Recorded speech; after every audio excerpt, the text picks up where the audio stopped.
All right, I think we are live now. I'm not the technical genius whiz here, but I think we're about there. Let's give this a few seconds to kick in, and I think we can get the show on the road.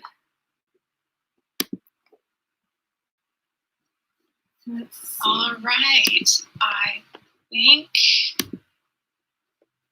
All right, I think we're working. We are good to go now. Okay, so hi everyone who's here. My name is Jenna, and I am the West Coast representative for the Scotch Malt Whisky Society of America. And this is the second edition of our virtual Masterclass series, which is like really cool to me. Yesterday, Ben, my great friend and colleague, gave an amazing masterclass on some coastal whiskeys in our Coorie bundles that we put together for our outturn this past month. And today I'm going to be talking about 3 of the Highland whiskies that were put together in that bundle. So if you do have these whiskies, I listed them in the comments, what we're going to be tasting tonight. And but real quick, we will be tasting 77.59, 13.80, and 135.16. So if you have any of those whiskeys, be sure to grab them and grab a glass and taste along with us. So let me just do like a little hello here of everyone who is here. Dram session, hello. Ben, hello. Thank you for being here. You can help me get through this since I'm all by myself. Zach, our colleague out in Florida, who will be doing a masterclass on Friday. So stick around on Friday so you guys can watch his masterclass on the Speyside whiskies. Vesper, hello. I do love that name too. I know Ben mentioned that yesterday. That's such a beautiful name. Hi, Tom, Jeff, Bridgewater, Massachusetts. Okay, so thank you all for being here. And again, today we are just gonna, talk about 3 really great Highland whiskeys and maybe some fun facts in between. But the whole purpose of us doing this kind of online masterclass series or virtual tasting series is just to bring the society experience, to you guys at home. We're really grateful for this community, for our members, and for everyone who's really rallied together during this crazy pandemic and, just crazy time to come together and keep the spirit of whiskey alive. And, that is sharing it. And so just because we can't be together in a bar or at, our friend's house or, wherever that may be, we can still get together online and share some of these really great whiskeys. So I'm excited to do that with you all today. But before we kind of kick this off and start tasting whiskeys, I would really like to send a personal thank you to all of our members and members of the community who are out on the front lines dealing with this insane, just chaos of a pandemic. I know a lot of our members and people just in the whiskey community are doctors, nurses, work for the post office or out there delivering food to people. So thank you for that, because this would be so much worse without you, and we're really grateful for you. So thank you. So, all right, I'm ready to drink whiskey. I need a whiskey. You need a whiskey. It's Whiskey Wednesday. So let's do this. Let's kick this off. Does anybody have these whiskeys? Do anyone that's here have these whiskeys? I would like to know what you guys are thinking too. I don't want to be tasting these all by my lonesome. So if you have them, grab them, and we'll get this show on the road. So empty glass. All right, we are going to start with 77.59, which is called Making Marmalade. And instantly when I heard the name of this whiskey, it made me think of Paddington Bear. I'm a huge Paddington fan, so just hearing the word marmalade, like I just want to put a sandwich in my hat and, cozy up with a cute bear. But yeah, so I don't know if you guys can see this, it's a little washed out, but Making Marmalade, this is an 11-year Highland, and this is actually a Northern Highland whiskey. And the Highlands are huge. When you think of the Highlands, it's the largest geographical whiskey producing region of Scotland. But you can't really pin down a flavor profile for this region because there is such a wide variety of flavors and characters that come out of the Highlands. And so this particular one is actually one of my favorite society distilleries that we bottle from. I've had a few others from Distillery 77 that I really loved. And so I was really excited to see that this was going to be one of the ones I was going to be talking about today. The ones I've had prior to have been ex-bourbon, strictly ex-bourbon, but this particular one is not only ex-bourbon, but was finished in ex-Pedro Jimenez cask. So yeah, so we're going to start with this one, and we're starting strong at 60.2% ABV. Good cork pop on that one. And like Ben did yesterday, giving himself a healthy pour, I'm going to do the same. All right. So kind of fun thing about this particular whiskey, and really just any sherry finished whiskey in general, when I first started getting into whiskey, I didn't really understand how to pick up, you know, flavor notes of sherry in a whiskey. Like I could obviously read on the label that it had been finished in Oloroso or Pedro Jimenez, but I didn't, my palate wasn't really able to pick those flavors up. And so what I did, and we'll get into sherry and kind of what it is in just a second, but this is just kind of a helpful trick that I picked up along the way, and it's really helped me kind of develop my palate. And Karen, sorry, the number on this is 77.59. And it is called Making Marmalade. And we'll get into all the kind of details of this little gem in a minute. But I have a little Pedro Jimenez sherry here that was actually in my fridge. So I'm going to crack this open and pour this side by side and kind of walk you through why I would do that on this tasting. So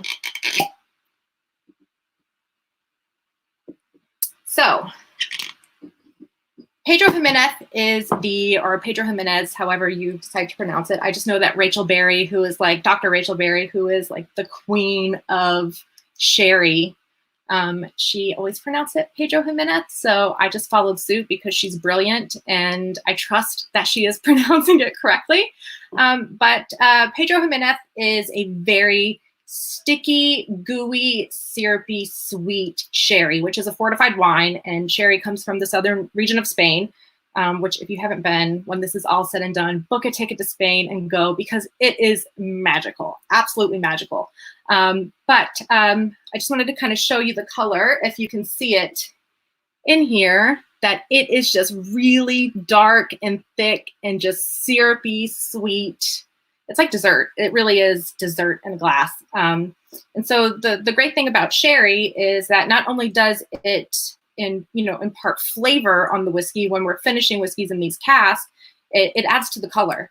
Those dark, rich colors, come a lot from the sherry cask. And so here at the Scotch Malt Whisky Society, we do not color anything. Everything is non-chill filtered in its most purest form. So all of the colors you see in any of our whiskeys are pure and real and not touched. So you're really getting some really great, beautiful colors from the sherry. So I just wanted to show you that again.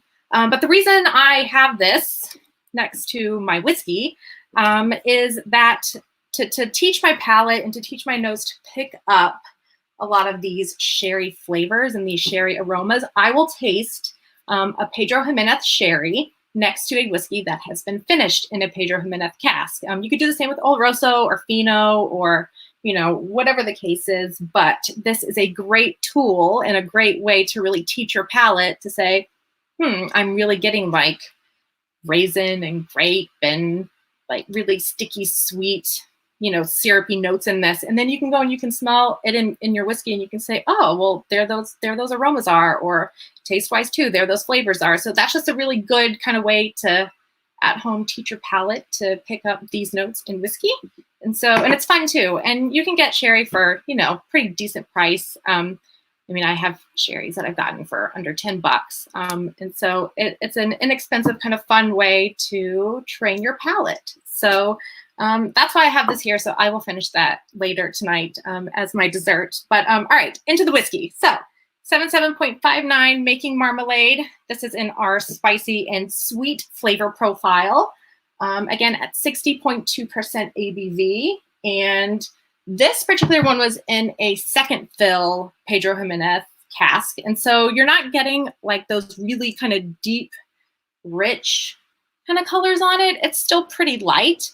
But I believe that's from it, you know, being a second fill cask. And so you're not going to really get a lot of those dark, gooey, you know, colors like this in the whiskey. So, all right, nose time.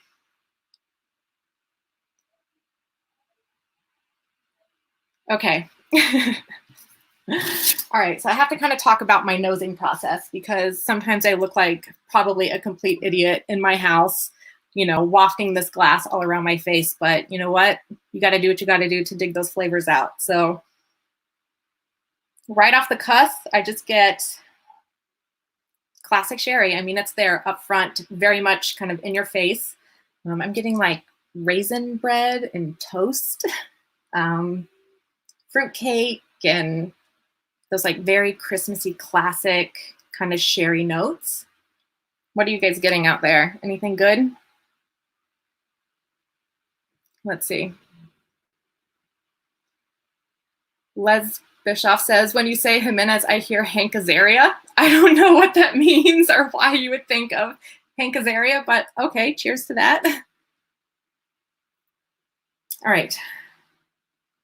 And keep in mind too, when you're nosing a whiskey for the first time, I try to pick a glass that is tulip shaped. I don't have any of my proper society, you know, nosing glasses here. So I'm just going to be using, you know, whatever tulip shaped or, you know, glasses I have. I prefer these over a Glencairn personally, just because it's more comfortable in the hand. You know, and sometimes I just want a good rocks glass to put whiskey in, and if I'm casually just, you know, drinking at home. But if you are tasting something for the first time or nosing something for the first time, I do recommend using a glass like this and kind of doing that every time so you have a constant, you know, control, so to speak, when you're nosing and tasting whiskeys for the first time. So, and keep your mouth open just a little. So when I nose it, this is going to be like the craziest masterclass ever because I go on tangents, so bear with me. But I just keep my mouth open just a little when I'm breathing all that, you know, good whiskey air in. All right, tasting it. Cheers.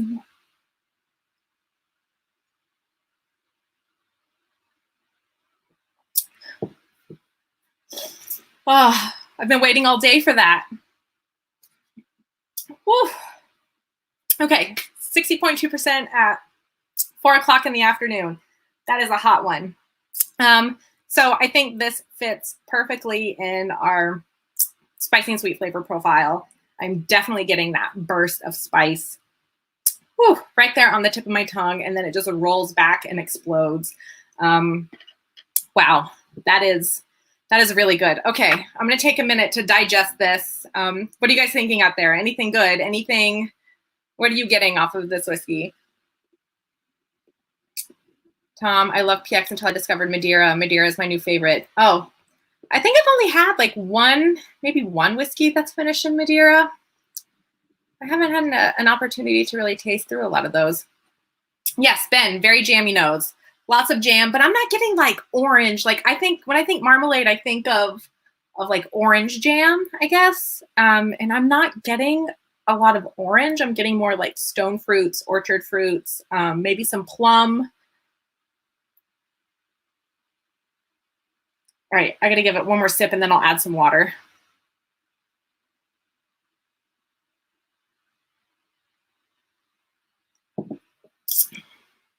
Man, that is so beautiful.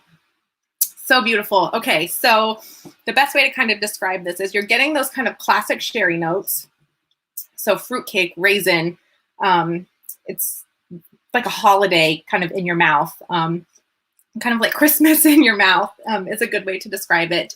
But there's like a dryness almost that I'm getting on the very back of my palate. And it's a really kind of roller coaster of a whiskey. You get this spice right up front and it is aggressive. I mean, it's just like right there in your palate. And then you get like this blanket of sweetness. And that's like that plum kind of jammy, fruit cakey notes. And then in the very back, there's just this like little twist of dryness. And it's really lovely. And it's a roller coaster.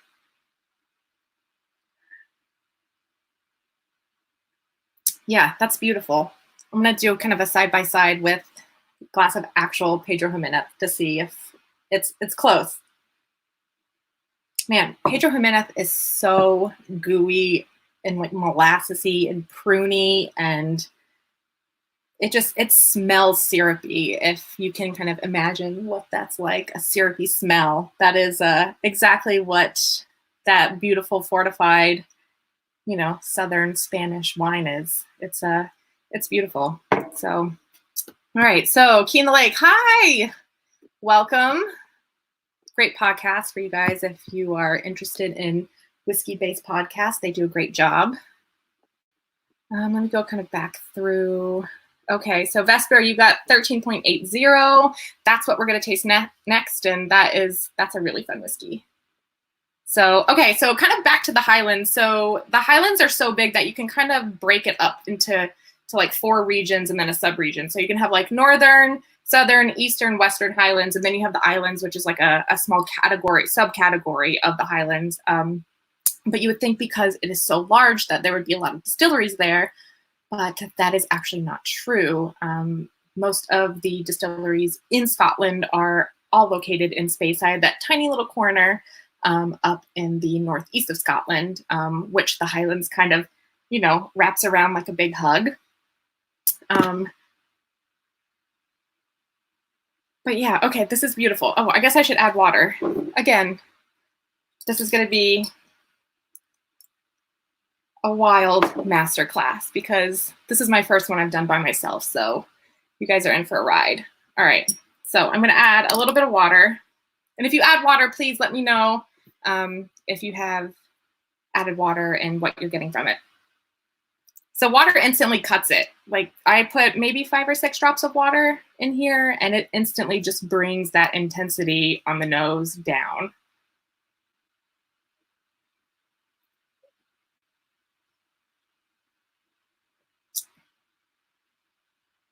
But palate-wise, water actually makes this much sweeter. And the spice quality on the tip of your tongue is way more intense with the water, which is very interesting. So neat, when I didn't add water, I was getting that spice right on the tip of my tongue, but it wasn't as intense as it is with water. So water definitely brings out a lot of those different flavors. Jennifer says, it kind of reminds me of candied ginger I'd like to eat. Yes, I can see how you could get that candied ginger, because candied ginger, at least for me, I get that spice right on like the tip of my tongue. And I'm definitely getting that here. I can definitely see why you would say that. That's a great note. All right. So, are we ready to move on to number 2? All right, so number 2, this is actually my favorite of the bunch. So I'm actually really excited to talk about this one.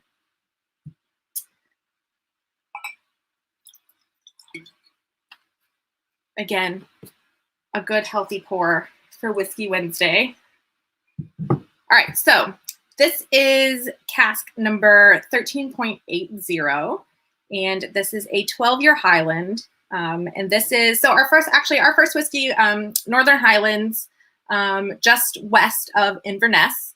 And this whiskey, where it comes from, is just 20 miles north of Inverness. So they're pretty close to each other geographically. You can get to them, you know, door to door within a couple of hours by car. And so it's crazy, you know, that something that close produces 2 very wildly different flavor profiles. But again, 13.80 is a 12-year ex-bourbon. And this one is called, let's see if you can see it this time, Cerf sans moustache, which I confirmed with a Frenchman to confirm that this does mean deer without mustache. I am not entirely sure what that means. So if anybody out there in YouTube land knows what Cerf sans moustache means, deer without mustache, please let me know in the comments. That's a new one for me. I did some Googling on that and I was not able to come up with anything. So please let me know what exactly that means so I can learn something too. So this is at 61.3%.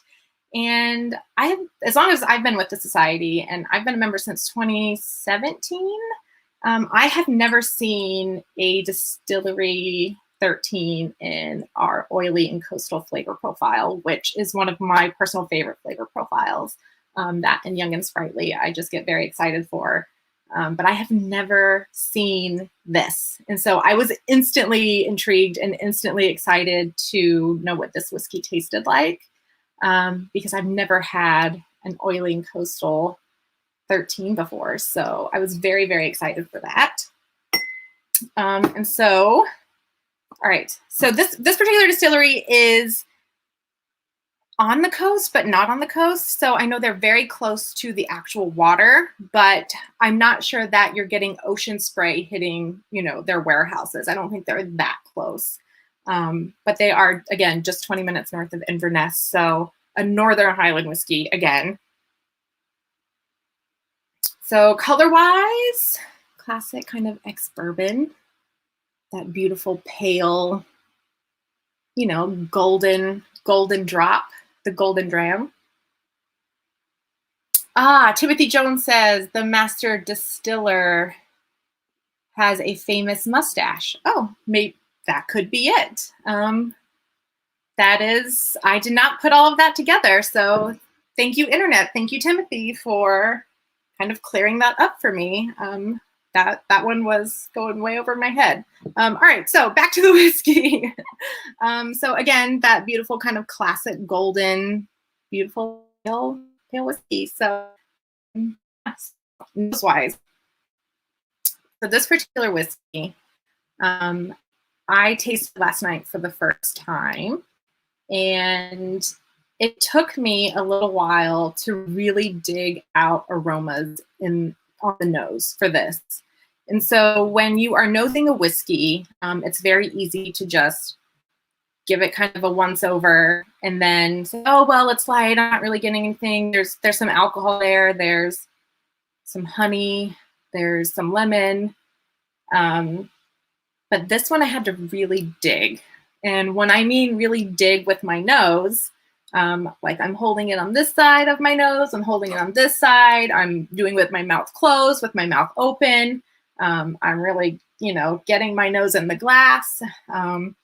You know, I'm wafting it around my face. I'm trying all different kind of ways to see, you know, if I can pull anything else out on the nose on this whiskey. And so I encourage you to do that. I know you might look a little crazy, you know, like dancing a glass of whiskey in front of your face, but I tried kind of every and any way to pull out aromas on the nose when I'm nosing a whiskey, especially for the first time.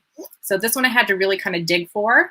I spent probably a good, gosh, like 10 minutes on the nose on this just alone.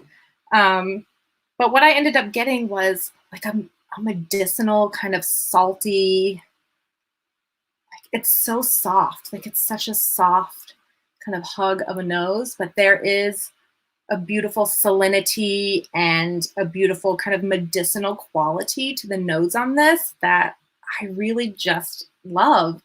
It's like I'm aggressive, I'm at 61.3%, and I'm gonna kind of knock your socks off. But then you nose it, and it's like, oh, but it's like a soft kind of punch to the nose. It's very, it's beautiful. This whiskey really has kind of tugged at my heartstrings ever since I tasted it. And yeah, you just have to really kind of get in there and take your time with it. But the longer, you know, you take with it, the more you kind of dig out and uncover, you know, all these really kind of fun and salty, briny. There's like a slight kind of tinge of vanilla on the nose on this, but it's so soft and just elegant in a way. If something briny and coastal can be elegant. So, all right. So anybody else getting any of that on the nose, or do I just sound like a crazy person? All right. So Vesper says, I've never had a Distillery 13, so I have no point of reference, but it's fairly different from a lot of Scotch I've had. Yes, I agree. The nose on this, if that's what you're talking about, the nose is definitely different. It's a very soft, ocean spray type of nose. Joshua says, I didn't get any of these three, so I'm drinking some 11.38 to keep it in the Highlands. That's a good one. All right, so, all right, the whiskey is helping. Ben's still getting snow. Are you still getting snow? It's like 80 degrees here in Los Angeles today, so I'm hoping soon we can be in the pool with a highball, but we'll see how that goes. All right, so I'm giving it a taste.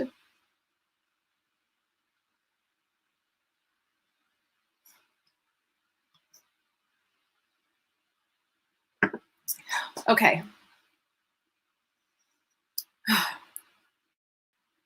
The mouthfeel on this whiskey is so dreamy. It is, oh, okay, I'm ready to talk about it. Tearing up a little. So mouthfeel for me is, or viscosity, or the way a whiskey feels in your mouth is very important to me. I know there are some people who could, give a hoot about mouthfeel and viscosity, but for me personally, it's as important as flavor. I've been able to taste some really cool whiskeys and really great whiskeys over the past few years, but there have been, those few whiskeys that are great flavor-wise, but they're just thin on the palate and they just kind of fall flat. And this does not do that. Yes, Vesper, this is intense. In all ways. The nose and palate on this don't match. But again, back to mouthfeel, with the society not chill filtering anything, everything's in its natural state. You're really getting just kind of the belly of the beast and getting whiskey in its most natural form. And this really just shines in the area of mouthfeel. It's thick, but it's not syrupy sweet. It just coats your entire palate. And it really carries that flavor from, the front of your palate when you first taste it all the way back to the finish. It is just a thick blanket of, flavor that just goes all the way through, and it does a really nice job. So for me, again, mouthfeel is very important, but again, so is flavor. So let's talk about that. Flavor-wise on this, again, nose and palate don't match for me on this. It's definitely salty. It's a little sweeter on the palate than it is on the nose. But there is like an earthy, grit to this whiskey. And when I say earthy, like dirt, I know that doesn't sound like, it's like when you hear people say, oh, this whiskey tastes like Band-Aids, but I love it. This just has a very earth-forward quality to this whiskey that makes it's like the perfect package. It's a very soft nose, soft medicinal salinity, kind of ocean spray, and then the palate is intense and it's earthy, and you get that little bit of saltiness on like the sides of your mouth, and there's just this little blanket of like sweet lemon, almost like a sweet lemon cake that just coats the middle of your palate. So it's just a full on experience on the palate. It's really beautiful, and it has that earthiness really kind of shines on the finish, and you almost get like a sootiness. There's like a sooty ashiness. I don't know if anyone else is getting that, but yeah, let me know what you're getting on the palate on this. I'm definitely getting kind of that sooty, ashy finish on this. I don't know. It's bizarre. This whiskey is bizarre and beautiful, and it's like very mysterious. And I've really enjoyed, kind of digging into this bottle as of yesterday and now today. It's a really fun whiskey. Salted licorice, kind of absinthe. Okay, yeah, I could see that. The salted licorice, that's a great call. Graham Session says, I agree, a viscous mouthfeel for me is important. It is. Like, I get bummed when I taste a whiskey and the mouthfeel is like water, where it feels like I'm just drinking flavored water. Like, I really feel like you have to have that viscosity to really have those flavors latch onto your palate, and this definitely does that. So, Ben, you don't think this is sweet. You're not getting any sweetness on this. Interesting. I like the whole middle of my tongue has like this sweet lemon cake, just flavor. And Vesper says, yeah, soot. I was going to say like cigar tobacco. Yeah, like that kind of ashy, you know, yeah, cigar. That's a perfect way to describe it. I'm going to give it a second sip and see if anything else changes or if I'm getting anything else more. But Zach said peat fairy highballs by the pool, and that sounds amazing. Peated highballs are definitely my favorite.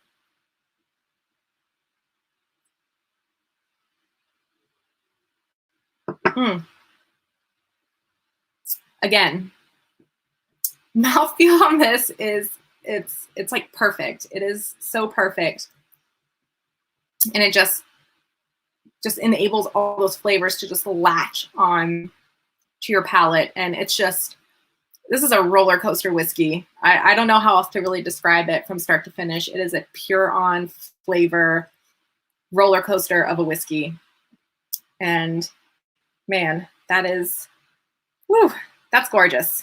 I hope we have 100 more of these coming down the pipeline, because I will be first in line to, well, after our members, of course, I'll be first in line in the employee pool to pick these up.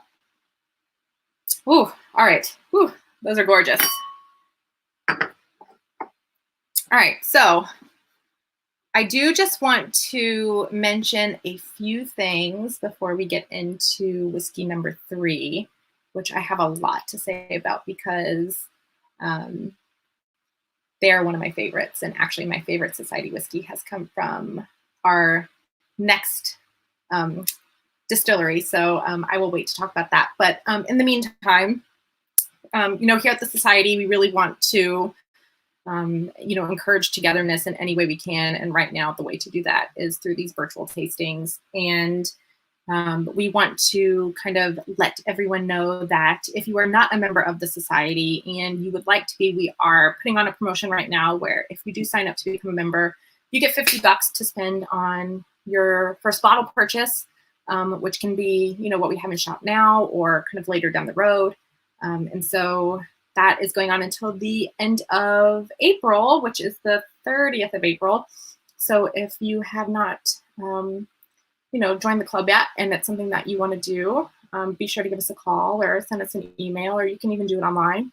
And we'll make sure to send you $50 to spend in the shop. So Vesper asked if I was going to add water. I don't want to add water to this one. I love it just the way it is. Like, I don't want to alter this whiskey in any way because it's perfect. This is like a perfect whiskey to me. And so, but for the sake of consistency, I will add water.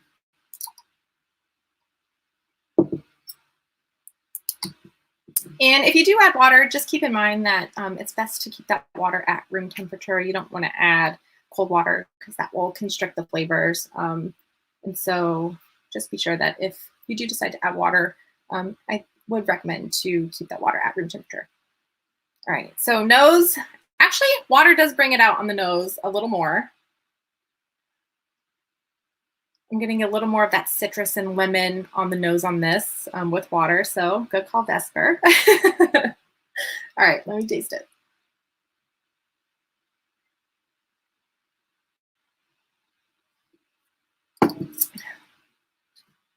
Okay, so with water, it is saltier to me than it is without water. So it definitely brings down that intensity, you know, at 61.3%. You know, that's a high ABV. But the water definitely mellows it out a bit, but definitely brings out more of that salt quality. And I can feel that, you know, on the sides of my mouth where, you know, that salt kind of just sits on my palate. So I think I still love it without water more. Again, that whiskey to me is just absolutely beautiful and wild, and I'm a very big fan of that. So again, 13.80, 12-year Highland called Cerf sans moustache. And I think the mustache reference has to do with maybe their master distiller or Charlie McLean or you know, many of the amazing mustaches that we have in the whiskey industry. I don't know if there are any other mustached gents out there who, you know, are, you know, spreading the good word of whiskey. But if so, let me know so I can kind of keep that in the back of my head. So Ben, water isn't helping, is it? What? Wait. Water is helping, isn't it? Helping me?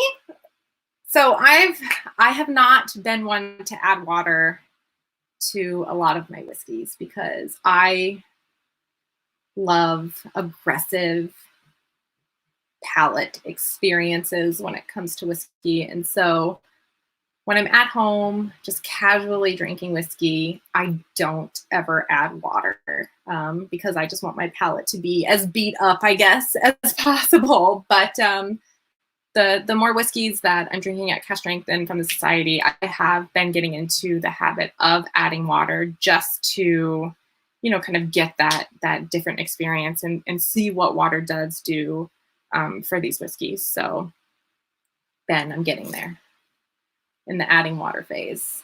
Vesper says, I get the vanilla you mentioned more with the water. Yeah, so I think the vanilla on this definitely comes from that, you know, it being an ex-bourbon. And I know in White American Oak, one of the compounds in that is vanillin. And that is a compound that gives us that vanilla flavor. So yeah, I could definitely see, you know, how you could be getting more of that vanilla. And maybe that's what I'm tasting, that sweetness kind of in the middle of my palate. Could be more of like a vanilla cake, a vanilla-ness. But yeah, that's a fun one. So, all right. So we've done spicy and sweet, oily and coastal, and we saved the peat for last. I'm excited about this because 135 is one of my favorites. My favorite society whiskey ever was actually 135.1, which was sensual sensory sensation, which is a mouthful to say. That was my favorite society. It was an ex-Sauterne. I think it was 14 years.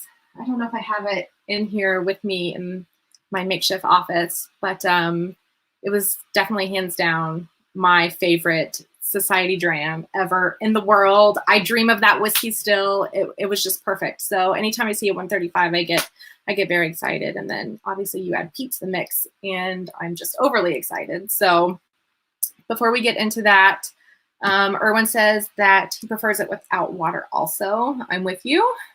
And Dram Session says you're missing out on additional flavors without water. I know. It's I'm getting better at adding water to my whiskeys.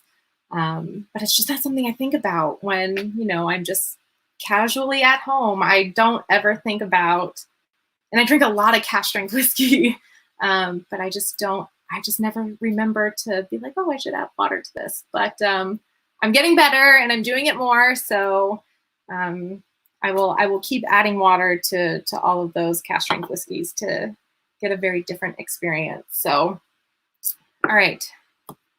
135.16. This is Flavoursome and Fabulous, so it's a very sassy whiskey. This is a 14-year Highland, and this is at 54.1%. And just to make sure that you can see that, I think you can. So yeah, so Flavoursome and Fabulous. This is in our lightly peated flavor profile. So we have the three different kind of levels of peat. We have lightly peated, peated, and then heavily peated. And they're all amazing. I get excited to have anything from any one of those three, you know, peated categories.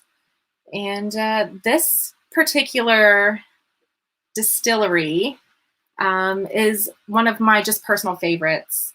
And I actually did not ever taste anything from them until I had a bottle from the Society. And that's actually one of my favorite things about the Scotch Malt Whiskey Society is that we have relationships and really great relationships with, you know, over 140 different distilleries around the world. There's so much whiskey out there that, you know, you can go to a liquor store or, you know, to any bottle shop and you're only getting a fraction, you know, really of the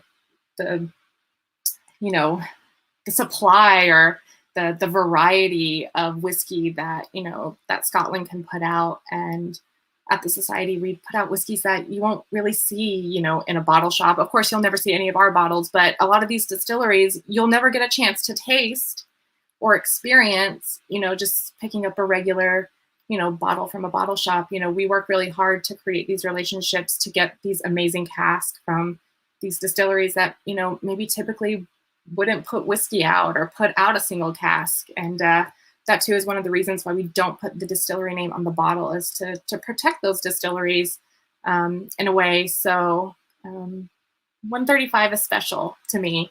It was my favorite Society whiskey and the first time I ever actually tasted anything from this particular distillery. And in a minute, I will tell you why I'm so fascinated with them.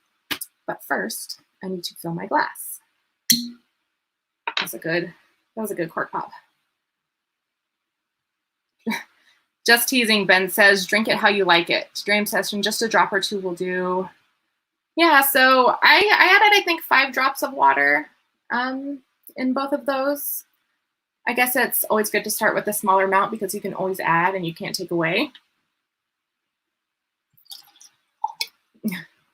So Ben had mentioned yesterday in his tasting that he waits, if you're going to do kind of a tasting of different whiskeys and you do have a peated option in there, it's best to not pour that with the others because the aroma of peat is very overwhelming and can definitely mask. It's kind of like having a candle lit in the room when you're trying to nose a whiskey for the first time or nose a whiskey at all. You're definitely going to get, you know, that candle smell that's going to be kind of interacting or, you know, interfering with the aromas that are coming out of the glass. So when it comes to having a peated whiskey, just make sure you kind of, you know, pour that one last so it doesn't dominate the aromas in the room. Oh. Peat is, it's peat. This is like my love language. Peat is, it is my favorite. It's just, the smell of peat is just, it is like, it's knee buckling to me. It is just, when I get that just aroma in my face, it is just, it's magic. The smell of peat just, I can't even put it into words. I love it that much. Whew. That is beautiful. But before I kind of dig into the whiskey, I did want to kind of talk about the distillery. I know we don't really put focus on that, but I think this one is very unique. And actually, if you go onto our website and under our blog kind of section of the website, I did write about Distillery 135 because I do genuinely find it very fascinating. They're one of only 2 distilleries in Scotland that has the ability to produce malt and grain under one roof. They actually have the ability to produce up to 13 different styles of whiskey in-house.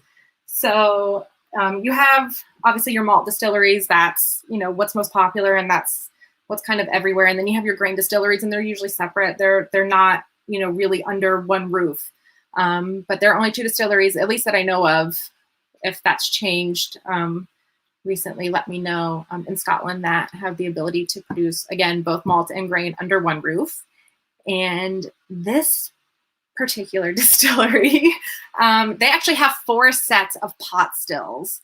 They have 4 sets of pot stills. They have a set of coffee stills, which are the continuous stills. And then they have an actual continuous still that is used for grain.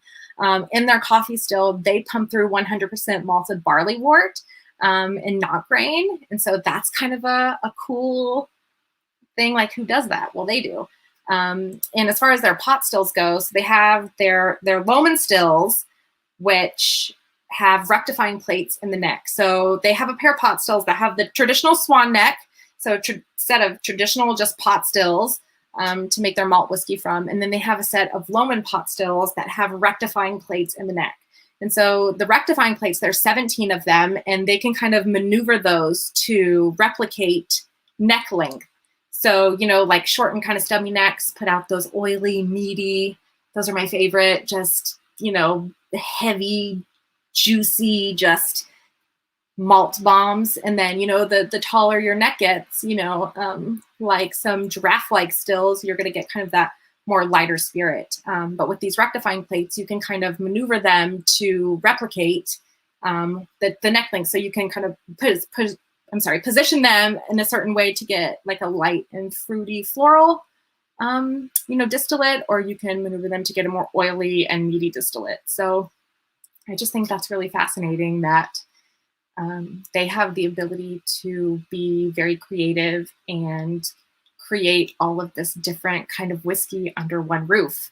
I know I've heard, I have not been, I was actually supposed to be in Scotland in the end of March, but that did not happen due to the crisis that we're dealing with at the moment.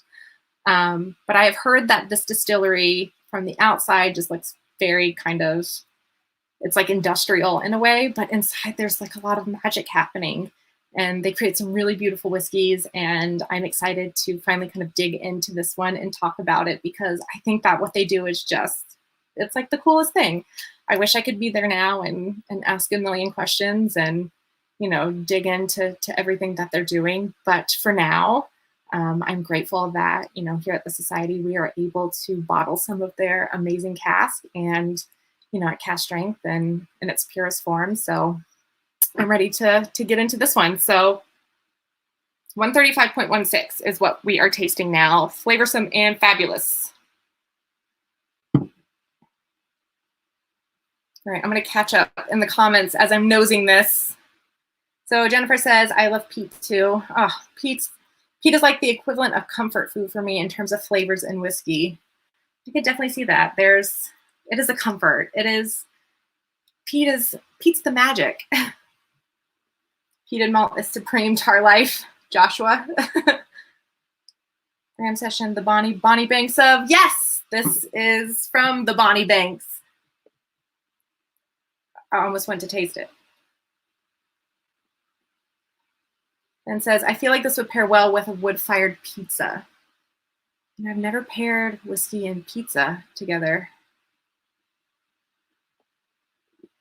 It does sound good though.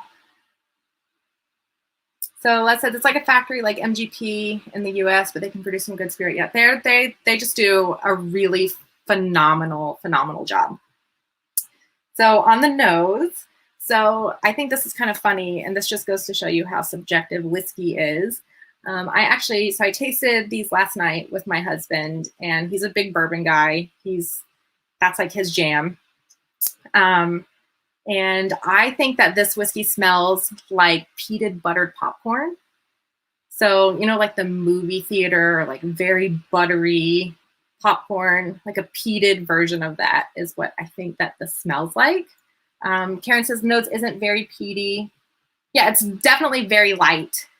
But my husband said it smells like Uggs, like people who have worn Ugg boots in the summer. So I disagree with him, but that just goes to show you how subjective whiskey is.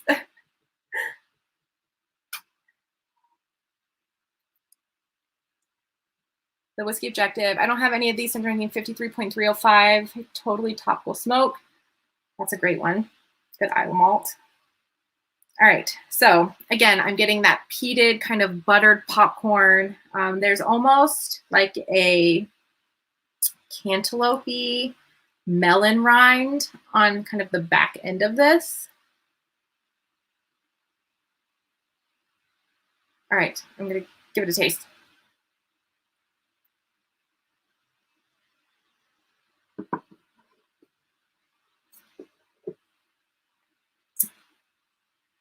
So I don't know if you can see it in the glass, but this is very leggy, very clingy on the inside of my glass.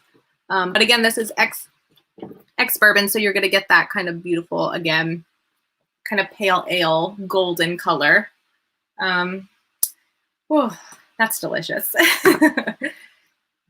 So palate-wise, just on the first sip, there is a little bit of spice on the very tip of my tongue, but there's also like a savory quality to this. Almost like a ashy chamomile miso soup is kind of the best way I would describe this whiskey. Palate-wise, you're getting salty, you're getting a little floral, you're getting a little soot. Gosh, I think I have to taste it again.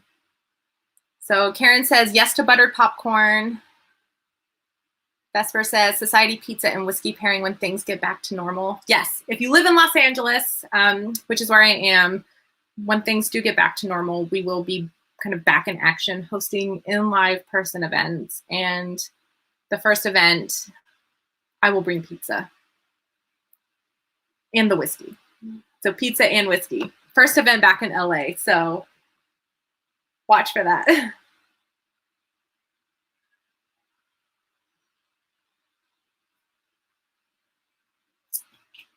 Oh, that's just savory to me. I'm getting just savory saltiness on this. There's that floral, tall floral, like that chamomile. It definitely has like a, and maybe that's almost like a tea-like quality, but there's like a chamomile, just floral kind of note to that. Yeah, that's really beautiful. Ooh, I'm gonna save that one to the side. I'll add water to it in just a second. All right, so Jennifer says, this tastes like I'm grilling a couple slabs of pineapple along with my meat. The sweetness is really there. Timothy says 10.163, treacle on a bonfire here. Good call. Carrie says, thanks, I'm totally getting sweaty Ugg boots in the summer now. Shoot to the boot. You can thank my husband for that.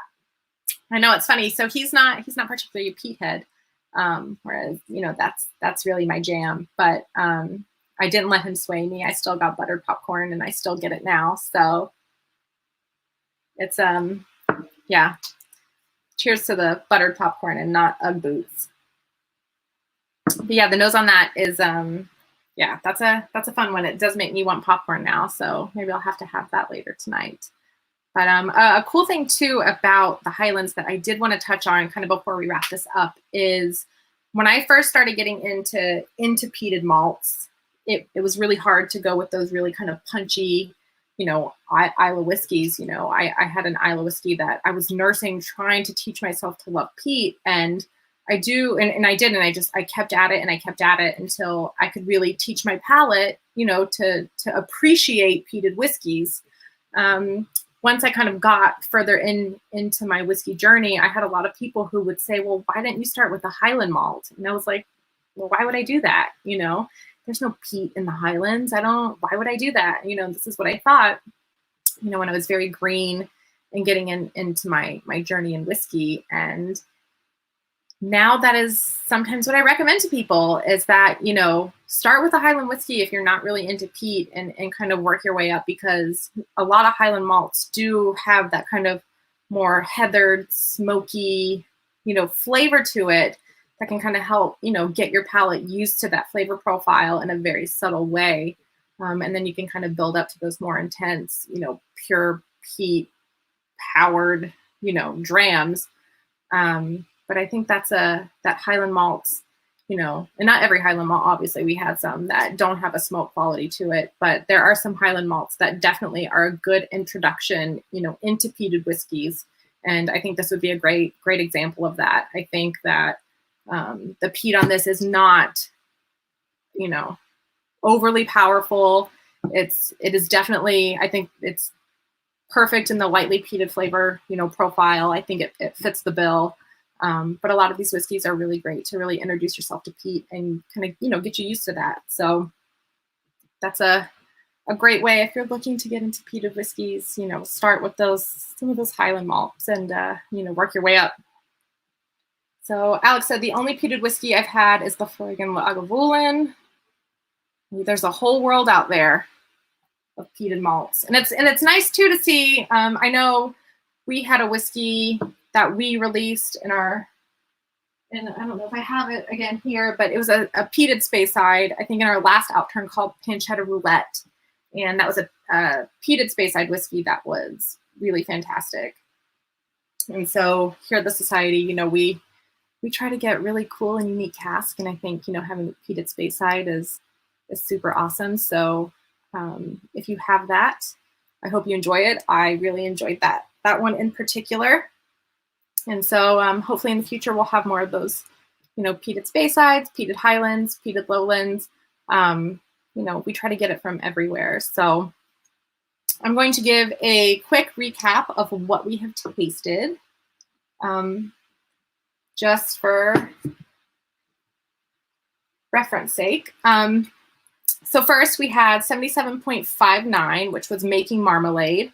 That was our 11-year Highland, Northern Highland, just west of Inverness. And this one was at 60.2%. I don't know if you can see that, Making Marmalade.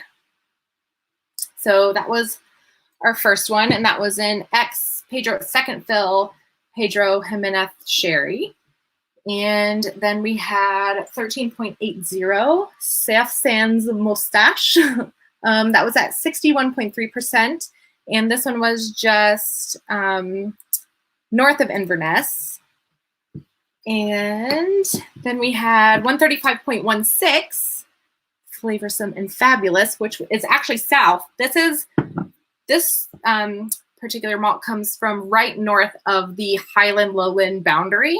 It's just over the border of that Highland Lowland boundary. And this was in our lightly peated flavor profile. And again, this particular distillery can put out many different whiskeys, and you'll see 135 from us. And it depends on, what still that whiskey comes from. But 135 has the ability to put out a large, variety of whiskey. So if you see a 135, I recommend jumping on it, just because you are really in for a treat. They do a really great job. So those are the whiskeys that we tasted. We're coming up on the hour mark. This was a big learning experience for me because I've never done one of these by myself. And just talking to, the computer is a little strange. I'm used to, being in a room filled with people, asking questions and shouting out flavor notes and, kind of feeling the buzz of being with people. So this is a huge learning experience for me, and I'm very grateful for all of you, tuning in and listening and tasting along with me. It's been a lot of fun. So thank you very much for that. I'm going to pop back into the comments real quick.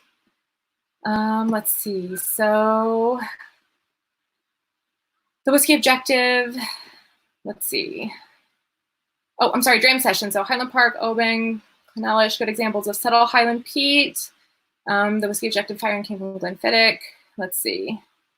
Jennifer, thank you very much. Vesper, thank you very much. Joshua, thank you very much. This is, there's so much to learn about whiskey. There's so much information out there. And, I've been doing this since I'm coming up on my 4-year anniversary, kind of jumping into this wild world of digging through all of this information and trying to really teach myself as much as I can about whiskey. And it's been such a wild ride, but there's so much information out there. And I guess if I leave you all with one little piece of advice, it is to just never stop learning, never stop exploring.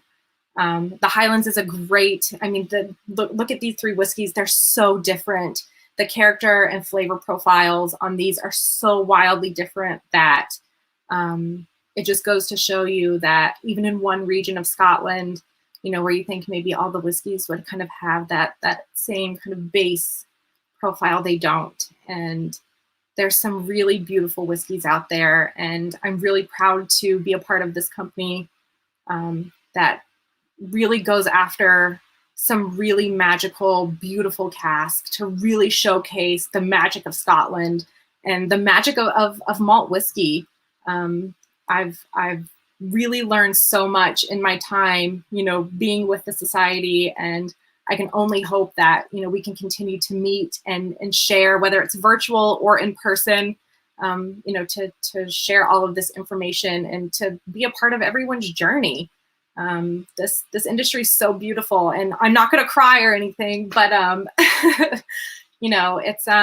it's been a really wild ride, and I am very blessed to be here. And so just keep exploring, keep asking questions, keep, staying up late until 2 a.m. and researching, why you love peat, or, grain varietals or terroir or still types or whatever it is, just keep at it. And if you ever have any questions, or, you want to know anything about whiskey, pick up the phone and give us a call. We're happy to chat, with you guys about whiskey. It's what we love. So with that, I'm going to sign off. On Friday, so we're taking a break tomorrow, and on Friday, our colleague Zach, who you will absolutely love and adore. He's amazing and he's fun, and he's a hoot to be with. So be sure you guys tune in on Friday, where he's going to be covering 3 Speyside whiskeys, and they're really fun whiskeys. So be sure to tune in at 7 Eastern time for Zach's live masterclass. And so yeah. I will cheers all of you to that. Thank you all again very much for being here and being part of my learning experience. I hope I've been a part of yours, and I will see you soon. All right, Sláinte.